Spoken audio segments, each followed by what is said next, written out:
ایک ہمارا فوجی بارڈر کراس کر جاتا ہے اور وہاں ایک سکھ فیملی نے اس کو گرفتار کر دیا، اپنے گھر میں لے گئے کہ یہ کوئی سمگلر ہے اور صبح اپنی آرمی کے سپرد کریں گے۔ جب رات کا پچھلا پہر ہوا تو وہ شخص کہتا ہے جس کمرے میں مجھے مقید کیا گیا اس کی کھڑکی پر ایک بوڑھی عورت ظاہر ہوئی جس کے چہرے پر جھریاں تھیں اور بڑھاپے کے آثار بڑے نمایاں تھے۔ میں نے دیکھا تو وہ گھول کے میری جانب دیکھ رہی تھی۔ میں نے اس کو کہا کہ کیا ماجرا ہے، تو اس نے غصے سے اور نفرت کے انداز سے میری جانب دیکھ کر کے کہا کہ ہم نے پاکستان تمہیں اس لیے بنا کے دیا تھا کہ وہاں سمگلنگ کرو۔ تو وہ کہتا ہے میں نے اس کو کہا کہ پہلی بات تو یہ ہے کہ میں سمگلر نہیں ہوں، میں تو فوجی ہوں، اور دوسری بات یہ ہے کہ پاکستان تم سکھوں نے کب بنایا تھا؟ سکھوں نے تو پاکستان کے بنتے ہوئے جو ظلم کیے تھے وہ ہم آج تک نہیں بھولے۔ ماؤں کی گود سے بچے چھینے گئے اور انہیں کرپانوں کی نوک پہ چڑھایا گیا اور پھر پٹک کے زمین پہ مارا گیا۔ وہ دن کتنے دردناک تھے۔ کیا پاکستان کو ایسے ہی مٹا لیا جائے گا؟ اس کی بنیادوں میں 10 لاکھ شہیدوں کا خون ہے۔ یہ پاکستان جو ہے یہ ریت کے اوپر نہیں بنا ہوا کہ اس کو جو مرضی مٹا لے۔ مشکل وقت ضرور ہمارے اوپر اس وقت ہے، اور اس کا سبب یہ ہے کہ ہمارے کارپرداز اور ذمہ دار اپنی ذمہ داریاں ادا نہیں کر رہے، اور عوام بھی غفلت کی نیند سو رہے ہیں۔ علماء نے بھی اپنے منصب کو چھوڑ دیا ہے، اور اس وقت ملک کے اوپر جو حالات ہیں وہ آپ کے سامنے۔ لیکن یہ ملک کچی بنیادوں پر نہیں، 10 لاکھ شہیدوں کے خون کے اوپر قائم ہوا تھا۔ سکھوں نے جس انداز کے ساتھ گھر لوٹے تھے، میں اس شخص کی خود کہانی سنی ہے، آج بھی وہ زندہ ہے۔ کہتا جب ہم واپس پلٹے ہجرت کرتے ہوئے تو سکھوں کا ایک جتھا ہمارے اوپر حملہ آور ہوا، تو ہم نے ایک کماد کے کھیت میں چھپ کر کے اپنی جان بچائی۔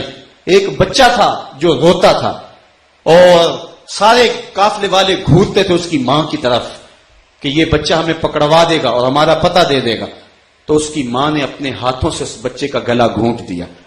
پاکستان یوں ہی نہیں بنا، پاکستان کی بنیادوں میں کتنا خون ہے اور پاکستان کی بنیادوں میں کتنا لہو ہے۔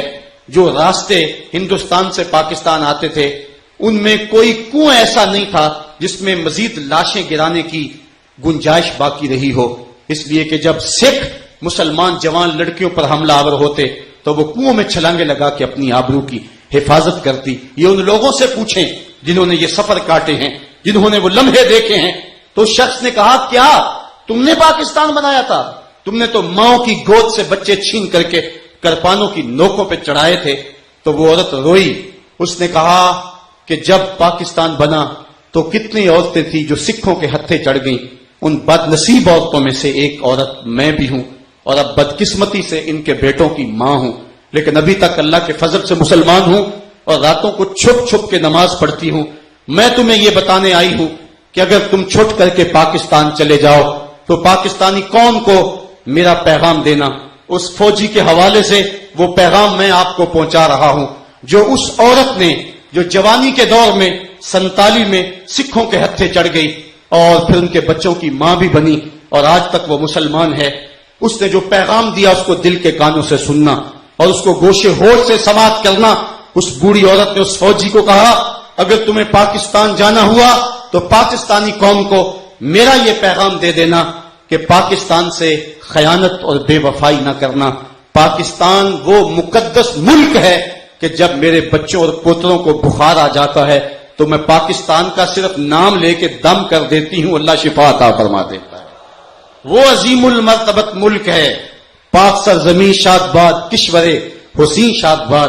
یہ خوبصورت ملک، یہ کھیتوں اور کھلیانوں اور پہاڑوں، دریاؤں، مرغزاروں اور لالا زاروں کا ملک، جس کا چپا چپا جو ہے وہ لال بدخشاں جیسا ہے اور جس کے پہاڑ جو ہیں وہ سونے اور چاندی کے ذخیرے اپنے دامن میں سموئے ہوئے ہیں۔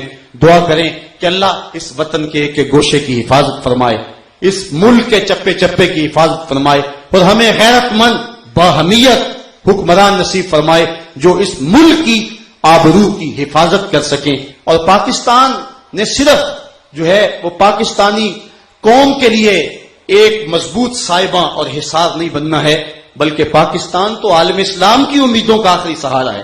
جب پاکستان ایٹمی طاقت بنا تھا اس وقت پوری دنیا میں چراغاں کیا گیا تھا اور اس کو جو ہے وہ اسلامی بم قرار دیا گیا تھا، اور دنیا کے مظلوم اور مقہور لوگ ہماری راہیں دیکھ رہے ہیں کہ پاکستان سے لوگ آئیں گے اور ہماری مدد کریں گے، لیکن آج پاکستان جن بکھیڑوں اور جن مشکلوں میں الجھا ہوا ہے، انہوں نے کسی کو مصیبت سے کیا چھڑانا ہے، گھر سے نکلتے ہیں تو خود کچھ دھماکہ ان کے جسم کے پرخچے اڑا کے رکھ دیتا ہے۔ اللہ تعالیٰ جل شانہ اپنے کرم سے اس ملک کی حفاظت فرمائے۔ پتہ نہیں کس بد نصیب کی اس ملک کو نظر لگ گئی، لیکن میں کہتا ہوں اللہ تعالیٰ جل شانہ قرآن میں فرماتا ہے کہ اللہ تعالیٰ کسی قوم کی اتنی دیر تک حالت نہیں بدلا کرتا جب تک قوم اپنی حالت کو خود بدلنے کی پوزیشن میں نہ آ جائے۔ کیا ہم اس نظام باطل سے ٹکرانے کے لیے عملی طور پہ تیار ہیں؟ اگر تیار ہیں تو نظام باطل ایک لمحے کے لیے بھی نہیں ٹھہر سکتا۔ میرے سامنے اگر 1000 آدمی بیٹھا ہے تو اس پیغام کو پوری قوت کے ساتھ 100 آدمی تک پہنچا دے تو 1,00,000 آدمی تک پیغام پہنچ جائے گا۔ اور اگر میرے سامنے بیٹھنے والے لوگ 1,00,000 ہیں اور یہ پیغام اگر وہ 100 آدمی کو پہنچا دے تو 1 کروڑ آدمی تک یہ پیغام پہنچ جائے گا۔ ظاہر ہے ہر شخص خطابت کا وہ تنتنا اور لفظوں کے اندر وہ بانک پن نہیں رکھتا ہوتا ہے، لیکن جذبے لفظوں کے محتاج نہیں ہوتے۔